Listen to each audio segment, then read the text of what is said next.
హల్లెలూయా! Praise lord దేవునామానికి మహిమ కలుగును గాక.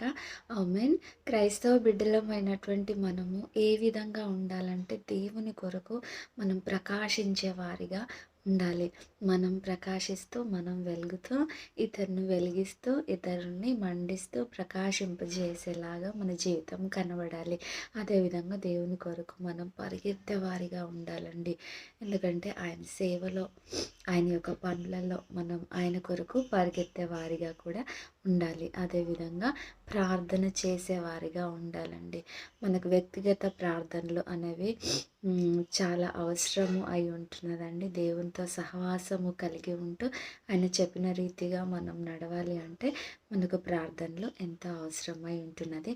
అదేవిధంగా ఇతరులకి సహాయపడుతూ ఉండాలండి. ఎవరైనా ఆపదలో ఉన్నప్పుడైనా, ఎవరైనా మన సహాయం కోరుతున్నప్పుడైనా కానీ వారికి సహాయం చేసేవారిలాగా ఉండాలి.